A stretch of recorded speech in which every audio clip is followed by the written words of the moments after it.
Magandang hapon po mga ka-agri. So, nandito po tayo ngayon sa ating sitawan. So, ipapakita ko lang po mga ka-agri yung gagawin natin ngayong hapon sa ating sitawan. Ito po. Ipo-pruning natin. Kukunin natin lahat ng mga main na talbos ng ating sitaw. Yan.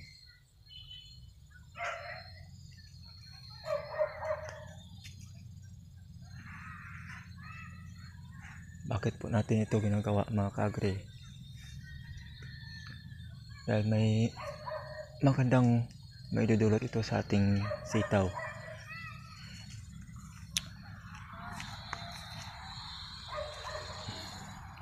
Yan po. Kung nagtatanim kayo ng sitaw, sundan niyo po itong ginagawa ko. Na naman mawawala, pero merong maidadagdag na magandang benepisyo.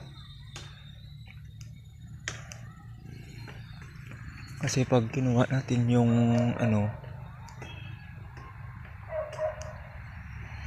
main na talbos, magpo-focus po yan sa kanyang bunga. Lahat po yan. Ito, dami ng bulaklak.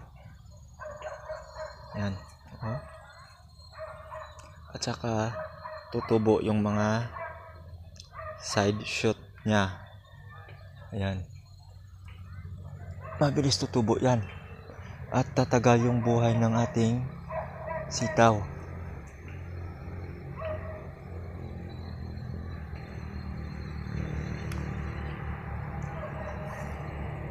Ito po yung ginagawa ko sa aking sitaw.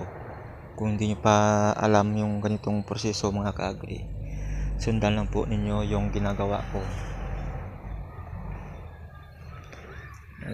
Bali, ikalawang pruning ko na po ito.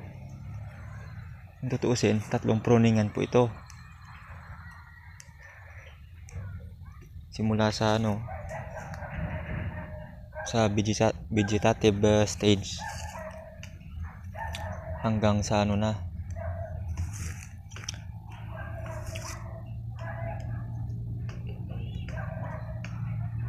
hanggang sa tumaas na. Pero kung kukunin nyo, main na talbos lang po.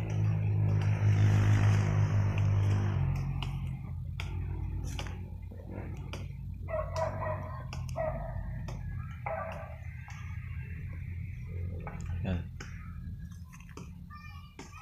Tingnan nyo po. Ang dami ng bulaklak. At saka may mga bunga na nauna. So expected natin maka-harvest tayo ng paunti-unti sa kalagitnaan ng buwan na ito mga ka-agri. Yan. Maliit lang po itong tinanim ko. Nasa 400 grams lang po. Walang kalahating kilo po ito yung tinanim ko. Pero tingnan po ninyo yung resulta pagkatapos nito.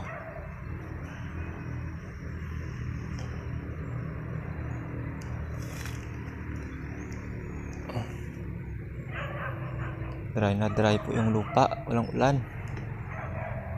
Tingnan nyo, yung damo pala patay na, ubos.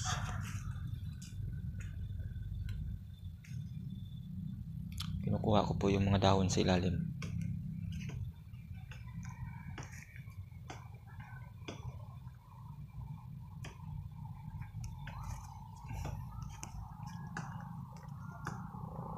Pangalawang beses pa lang po ito inabunuan mga ka-agri.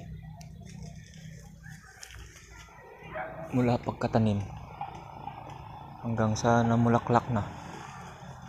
Kasi ako nag-aabono ako, hindi ako masyado marami mag-abono. Paunti-unti lang po.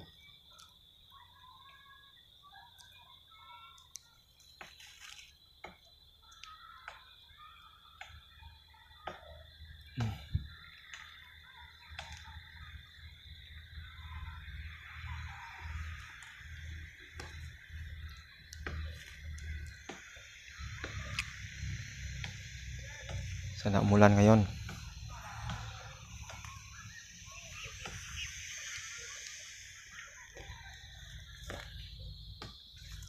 Ayan po. Ayan. Kukunin po natin lahat. Basta may natalbos lang po, kukunin nyo. Kapag nakaano na mga kagre, kapag nag 7 na po sa taas, yun na yung pag-pruning nyo ng kanyang main na talbos. Yan. Subukan nyo. Matutuwa kayo sa maging resulta niya.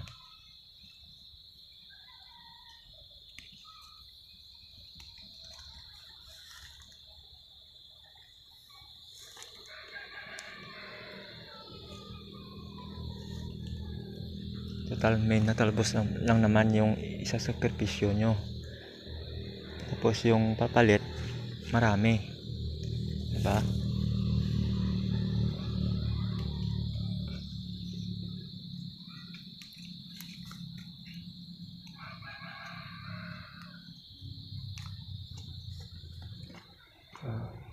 Nakakatuwa.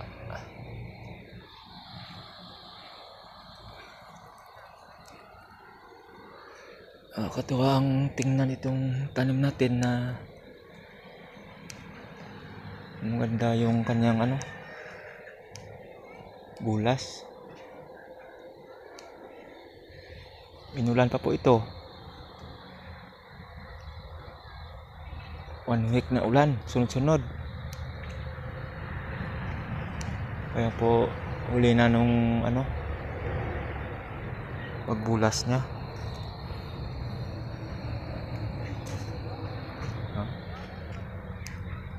Malinis na po yung sitawan namin.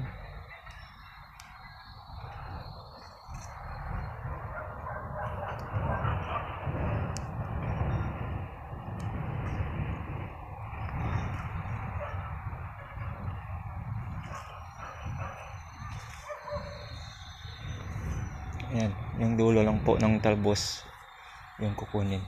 Ayan.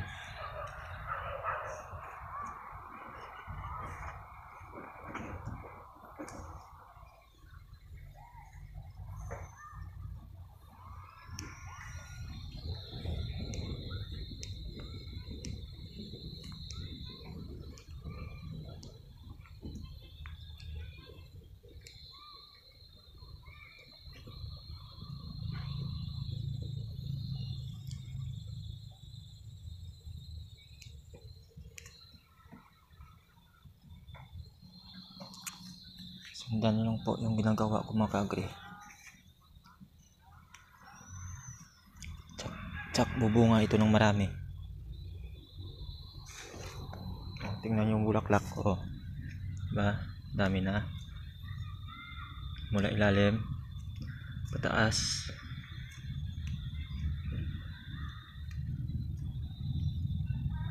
Ito po yung stress reliever natin na magsasaka, yung makita natin na maganda yung tanim natin na gulay, lalo tayong ginaganahan sa pagtatrabaho sa bukid.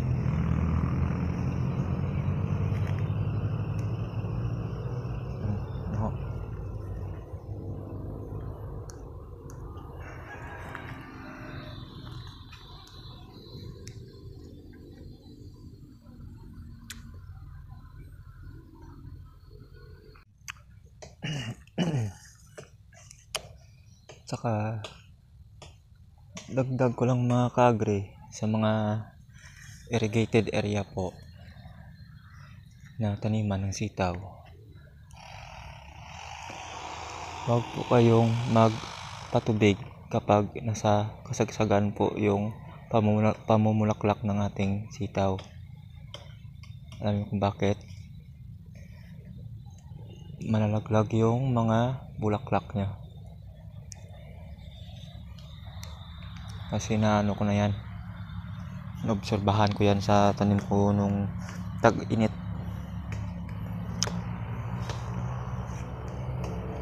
Ang daming bulaklak. Tapos nagpatubig kami hapon para malamig na yung panahon. Pinamugahan na nasilaglagan yung bulaklak.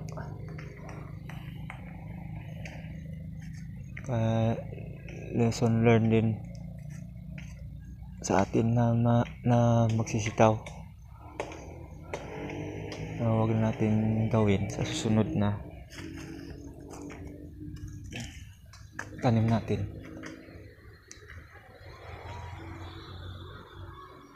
Ayan.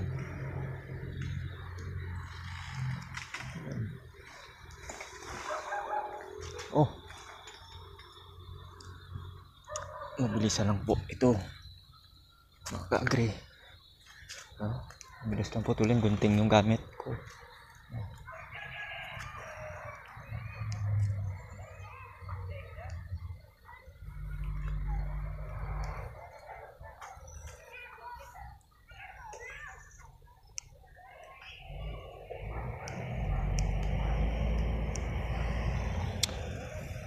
So, yan lang po mga ka-agree. Sana suportahan niyo po yung YouTube channel ko. At paki-like and share na lang po sa mga video ko para makatulong din po tayo sa ibang magsisitaw o mambubukid. So, yan lang po mga ka-agree. Salamat po sa panonood.